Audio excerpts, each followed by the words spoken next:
This is my summary of Chapter 18, which is about performance and discharge. Discharge refers to the termination of contractual duty, and the most common way to complete this is through a performance of those duties. Most contracts are absolute, meaning the duties must be completed in order to avoid a breach of contract. However, some contractual duties can be conditioned on the occurrence or non-occurrence of a certain event, which is explained right here. So, basically, the conditions are just qualifications based on a possible future event.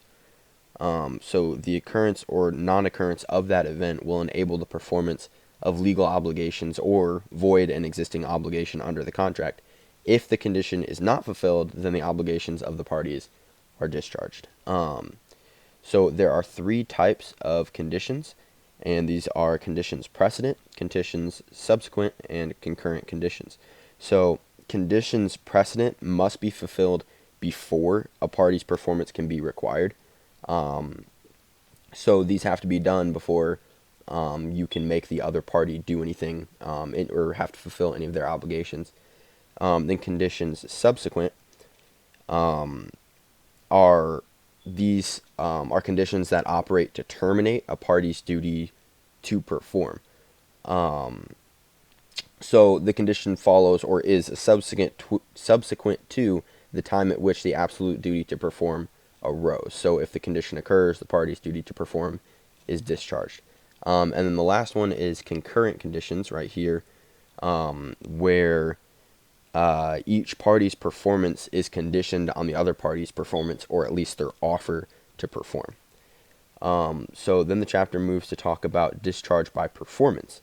And as stated before, most contracts are discharged by performance, but performance can also be accomplished by tender. And right here, tender is an unconditional offer to perform made by someone who is ready to do so.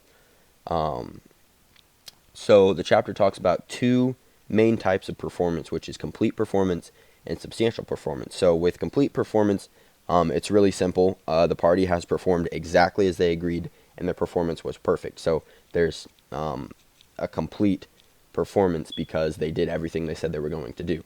Now, a substantial performance is different because that means a party acted in good faith and performed substantially all the terms of a contract. And because they did so, they can require the other party to fulfill their obligations as well, but they didn't complete every single requirement of the contract, but they did enough to be able to require the other party to fulfill what they said they were going to do. So there are basic requirements for substantial performance, and they're listed right here. The party must have acted in good faith. The performance must be similar in nature to the performance promised in the contract, and the performance must substantially create the same benefits as those promised in the contract. So basically, in order to be substantial performance, it has to do most of what it said it was going to do in the contract.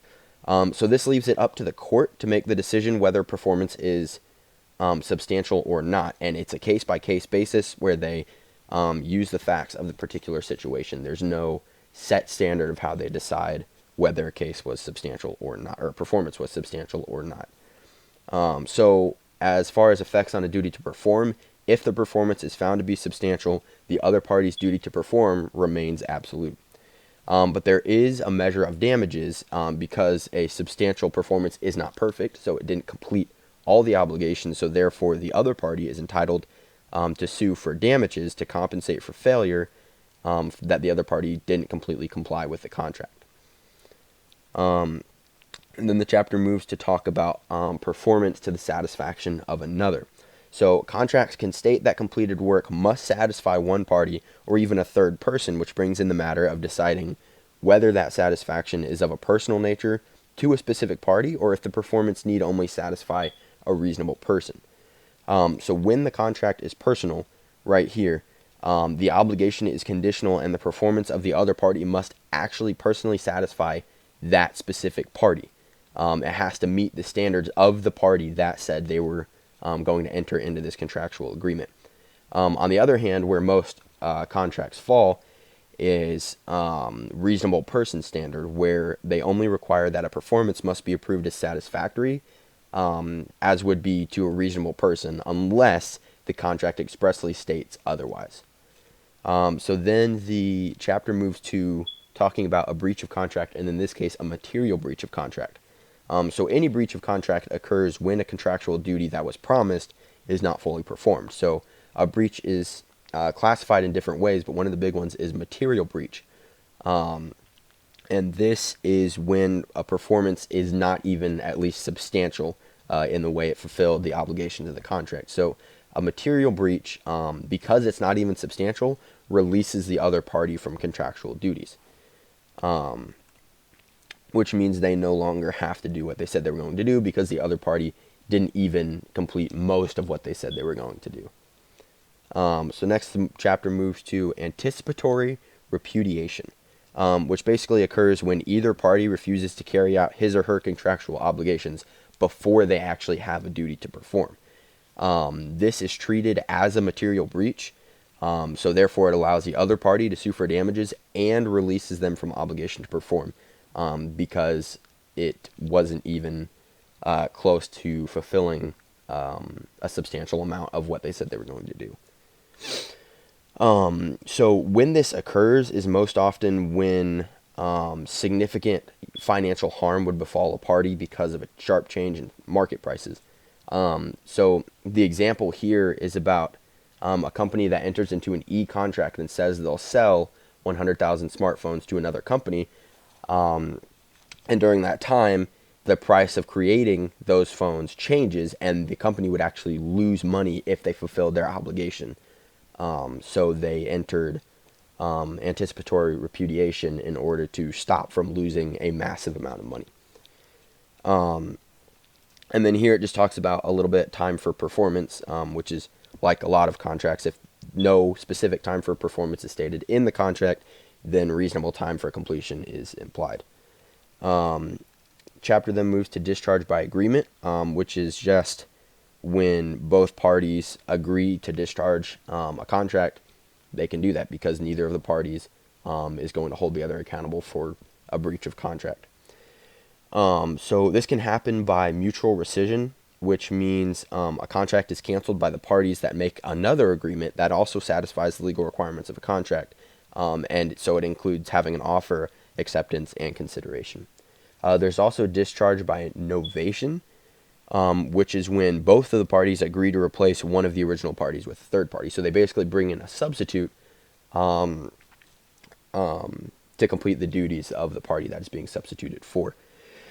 But there are requirements for novation, which include a previous valid obligation, an agreement by all parties to the new contract, discharging the old obligation, and the new contract must at least be valid.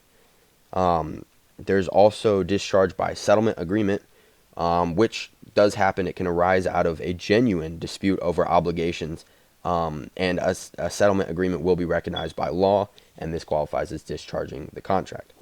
And then the last one under this category is discharge by accord and satisfaction, which is when parties agree to accept performance that is different from the performance that was originally proposed. So the obligations change, but both parties agree to that change. Chapter then moves to discharge by operation of a law, which occurs when there's either a material alteration of the contract, when the statutes of limitations take effect over that contract, or in the occurrence of bankruptcy or an impossibility to perform. So material alteration is pretty self-explanatory. If someone changes the contract during the time that someone is trying to fulfill the obligations they have from that contract, the law states that that contract will be discharged because it was changed during the time it was trying to be completed. Statute of limitations restricts the period during which a party can sue on a particular cause of action. So after the limitations period has been passed, a suit can no longer be brought. And then there is bankruptcy. So a proceeding in bankruptcy attempts to allocate the person who takes on debt to the creditor in a fair and equitable fashion, even if they're bankrupt, which is called discharge in bankruptcy. And then finally, there's impossibility of performance, which is any supervening event that